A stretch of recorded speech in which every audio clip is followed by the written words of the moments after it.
Welcome to another episode of Breakthrough, America's leading podcast for writers, as well as actors and filmmakers. And now to our host, James Polikoff. Welcome to another episode of Breakthrough.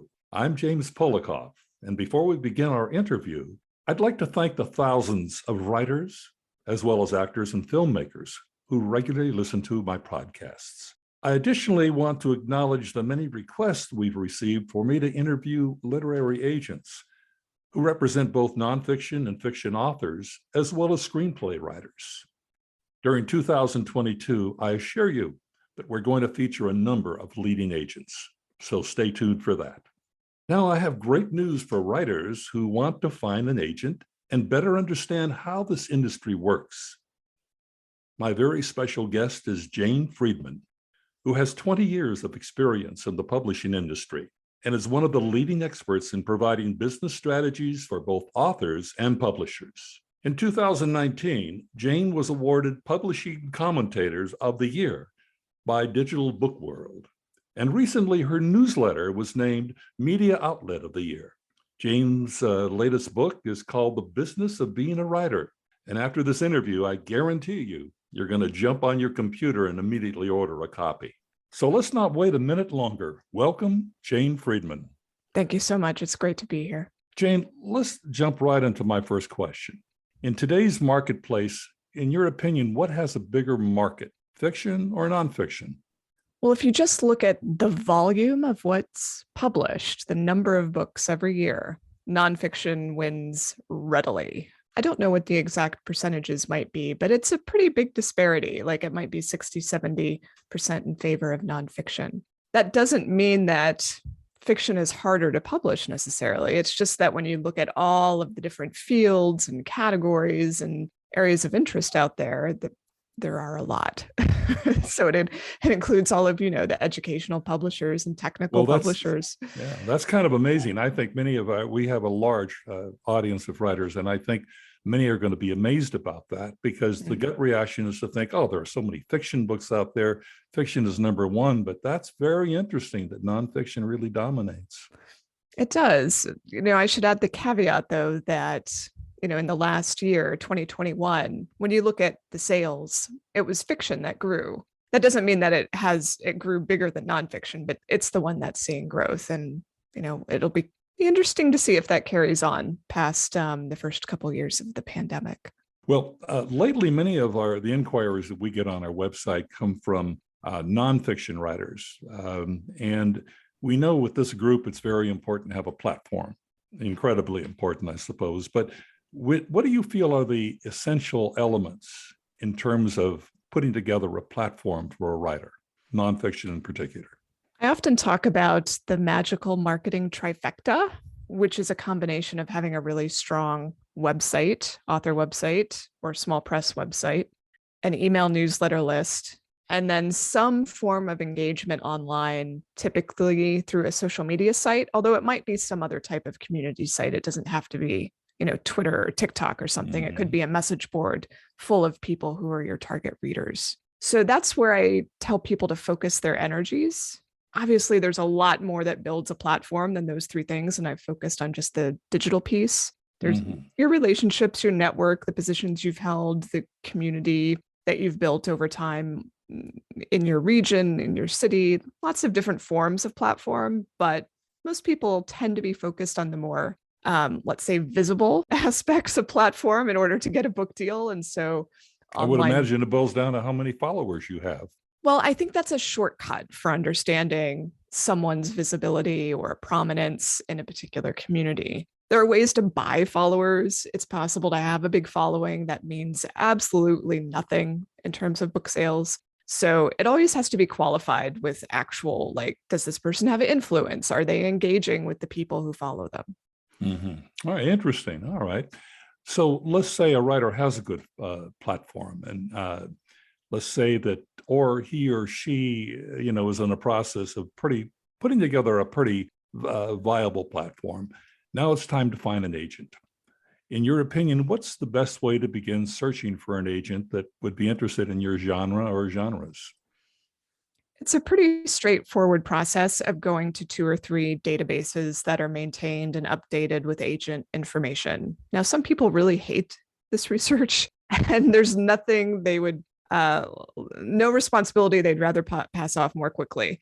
But I think it's really important for a writer to conduct some of this research themselves. So some of the databases include the Publishers Marketplace, Deals Database. They also have lots of agent and editor listings, but you typically find out the agents who are interested in your work by studying what they've sold. There's something called Writer's Market, which can be useful.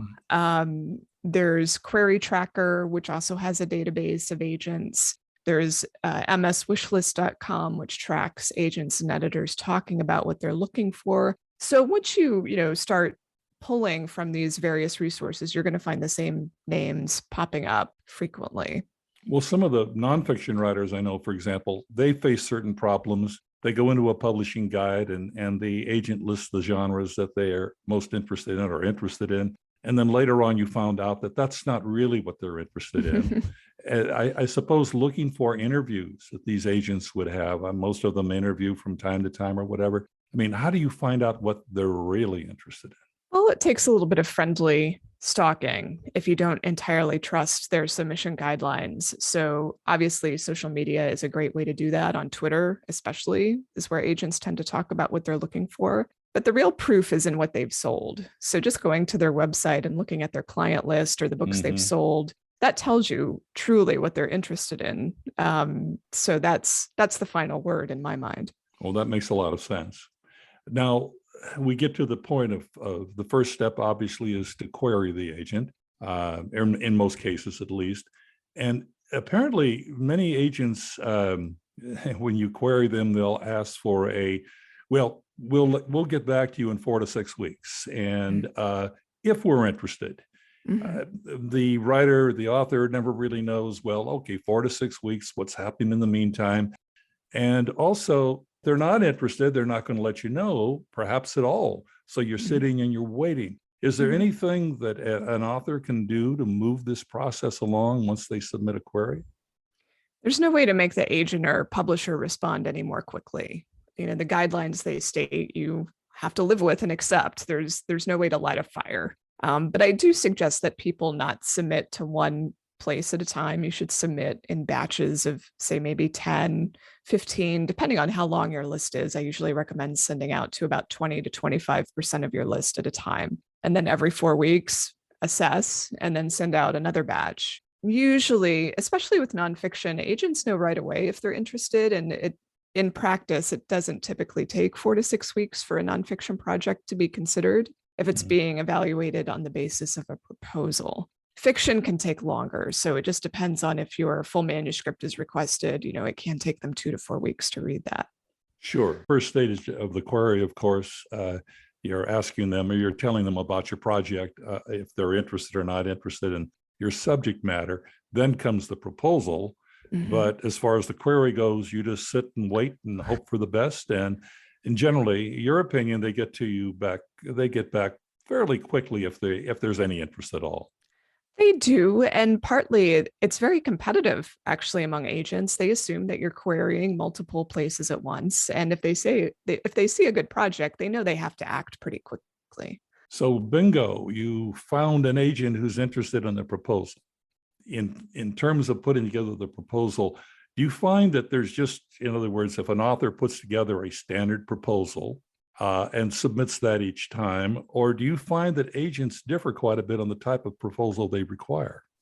The challenging part of this is that there's not really an industry accepted definition of what's in a book proposal. It differs a little by, whoever's preparing it, the sort of book it is. Every proposal is unique. You will find some agents who are pretty prescriptive, like they'll just lay down the law. You've got to give me this or that. But most proposals all have the same information, even if it's called something different. So for instance, there's a competitive title analysis. There's something about your marketing plan and your platform. There's something about who the readership is for the book. There's some sample chapters. So there's a lot of commonalities, even if they get discussed in different ways or if the proposals are executed a little differently. In one of your, of course, and we're going to mention this again, you have a free newsletter called Electric Speed. And I noticed in one of your newsletters, you wrote the following: "It's natural to assume the book proposal should discuss what your book is about. But Jane, you say this is a mistake. The focus should be on why the book matters," correct? Yes, that's right. Many writers are really passionate about the content of the book, the argument they're making, whatever benefit is in there, or maybe it's a story like a narrative nonfiction book. And people feel like if I can only, tell people all the wonderful things that are in this book, they will immediately want to buy it. But it's really more about, why does anyone care in the first place? Why does it matter today? Because nonfiction does have to carry relevance for our times. Mm-hmm. And then why are you the best person to be writing the book? Good suggestions. I've also been intrigued because you mentioned this earlier about comparable books. You're a writer and you are writing in a particular genre, your subject matter, and you're asked to talk about comparable books and why your book is unique. Now, does that necessarily mean that a writer is going to have to read all the comparable books in order to say, here's where I'm different or not? You don't necessarily have to read them all front to back. However, especially with nonfiction, you have to understand how you're competing against the books that are most likely to be on the shelf next to yours. So you need to understand the strengths and weaknesses of recently published titles, and by recent, like within the last 2 to 5 years. I think that's an easier hurdle to get over than every book in the last 10 years. And also we're talking about things that are really competitive, not things that are a tangent. That's a good question, because you look at some of these books and you, as an author, you have no idea how many books they've sold. I mean, they might have sold 100 copies or thousands. You have no way to really ascertain that, do you? Well, there are some good rules of thumb. So, for example, if the book is being stocked in a Barnes & Noble or an independent bookstore, you can pretty much guarantee it's successful, or else it wouldn't be sitting on the shelf somewhere. As opposed to, say, you found it in the Amazon search, who knows how much it's sold, just based on you finding it there. The other good guideline is looking at how many reviews it has on Goodreads or Amazon. If it's a total ghost town, if there aren't customer reviews, that's not a great sign. You can sometimes estimate a book will get reviewed 1 to 5% of the time by people who purchase online. So that'll quickly get you to some idea of how successful it is in relation to the field. That's a very good suggestion. So now your agent indicates an interest, the proposal is sent. Is there anything you can do as an author to move that process along, or you just, again, sit and wait once that proposal is submitted? You have to sit and wait, yes. Yeah.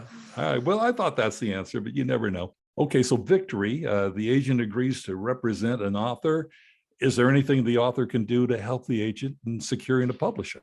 It's usually out of the author's hands at that point. You have to let the agent do their job of submitting to the publishers and then not doing anything that would wreck a deal, which would mean like doing things on social media that are really not appropriate, what that is going to depend on the book. And like, it's also not good to talk about the sales or pitching process while it's underway in public.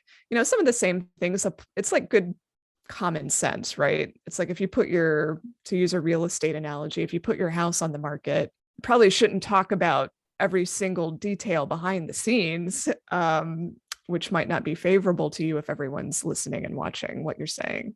All right. Well, that makes sense. So let's look at the downside. An author feels that they have a good manuscript, good story. Everything has been, they've worked on it for years. But agents aren't picking it up. How do you feel about going directly to publishers? And are there viable publishers that you can go to in the nonfiction field? There are countless nonfiction publishers that would be worth someone's time. And sometimes these smaller independent houses are in fact better than a big New York house, just because smaller publishers that focus on, let's say they focus on equestrian books, or they focus on serving Cooking. cooking, Right. exactly. They tend to have better focused marketing and promotion, particularly direct to consumer, like through email or social. They might be in special markets that a bigger publisher wouldn't be in. So these are absolutely viable options. It's just that you might not get as big of an advance. You might have to moderate your expectations in terms of this will be reviewed in the New York Times, some of those things. Right. But most publishers outside of New York do accept unagented work. So it's worth looking at the options. So where do you go to find these publishers? Many of the same resources I mentioned before. You can find them discussed in the deals database at Publishers Marketplace. You can find them through a site called duotrope.com. Duotrope. Okay, I've heard of that. Yeah, and Query Tracker 2 lists them, Writers Market lists them. So a lot of the places that list agents will also list publishers. Will list the publishers. So you strike out with the agents, you strike out with the publishers, you feel you have a good book. How do you feel like about self-publishing? It depends on what you want out of it. So some people, when they publish their book, they really want to see it on bookstore shelves. They want to see it adopted by libraries. They want to get mainstream media attention. And that's really hard when you self-publish, especially if you've only got the one book, or if you've never before published something, you're trying to gain credibility by yourself with the very first thing you've put on the market. So there has to be some boldness and confidence there. That's not to say it's a bad idea to self-publish. It's just that some people don't realize that you are at a disadvantage for certain types of marketing, promotion, and sales. Well, I would think that you would need a war chest as far as marketing is concerned to be able to advertise or promote the book. I would think this would be a challenge, or else how do you really get it out there? The publisher at least gets it out there for you. Right. Well, a lot of the traditional methods, things that a traditional publisher would use, that is not the right path for a self-published author. You're focused on sending people to Amazon in many cases, selling online, selling ebook form, and then advertising on places like Amazon or social media like Facebook. So you're not trying to knock down the doors of the places that your traditional publisher would be in, because it's too much fight for very little in return, trying to get stocked in a bookstore. I think that makes sense. Jane, I'm aware that what you do, you're one of the best of the business. That's the reason we really appreciate you coming aboard for this interview. Tell us a little bit about what you do, how you help writers along their careers, personal coaching, book editing, online classes. Can you tell us a little bit about the services you offer?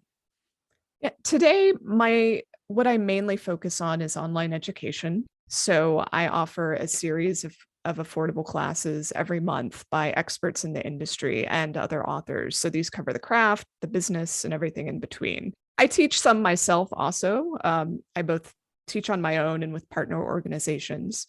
And then I have a subscription newsletter. It's a paid newsletter in addition to the free one you mentioned earlier. The paid newsletter is industry trends, news, things that affect authors' earnings, what they can get published. It helps authors understand where the market is going, so they're not surprised when changes occur.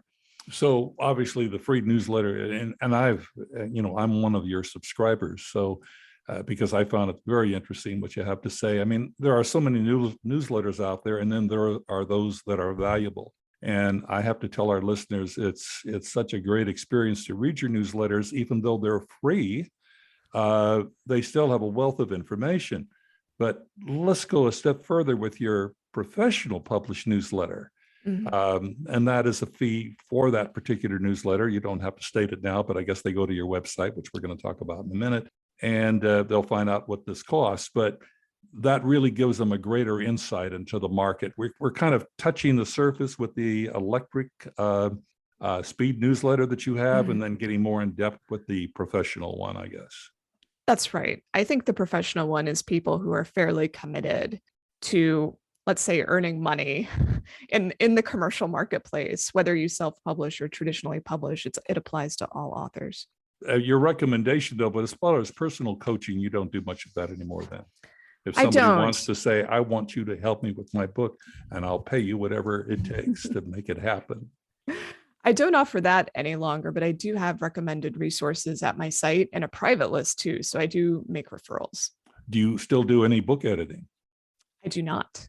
Okay, so you don't do that, but probably again, through your professional newsletter, you'd be able to recommend those book editors who are good at what they do. Absolutely. I think that's the other important thing, is to find a book editor. I myself have found out in the past that there are the good and the bad, so to speak, and to find a book editor that really can help you along is and has insights towards what agents are looking for or publishers. That's a difficult process. Yes. So your online classes are able to put forth that information. Tell us a little bit about the online classes. So they're conducted live with the instructor in a webinar style format with Q&A. And then if you can't attend live, you get everything that a live attendee would get. So it's the recording plus the answered questions, and we can forward questions to the instructor if you have them. So it's most classes are $25 a piece. Very inexpensive. Yeah, the hope is that you would be able to take several over the year, rather than have to make some hard decision about whether is this really worth it, So, we have an upcoming one on book publicity. There'll be one in March on book proposals, in fact, although that's geared for scholarly and academic authors. There's one coming up on social media and Instagram. So, all sorts of topics, some of them genre focused. Do they also get into elements of, shall we say, a platform that an author is going to have? You get into that? Yes, absolutely. Okay. So correct me if I'm wrong. I'm sure I'm right. You go to janefriedman.com. It's that simple, isn't it? It's that Friedman simple. spelled Friedman. That's right. janefriedman.com.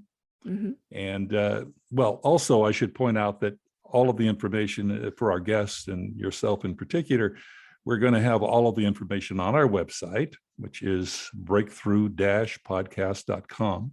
And we'll have, your information, how to contact you and all of that. But in the meantime, if you want a quick fix on it, and we've also talked about your latest book that I mentioned in our introduction, but we just go to janefriedman.com and we get what we need. Mm-hmm.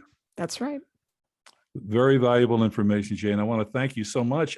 We just kind of touched the surface. We talked about non-fiction. Hopefully you might consider coming back again and we can explore a few more areas. I would love to, James. Thank you. Thank you so much. Appreciate it. I'll be right back in a moment with further information, so stay tuned.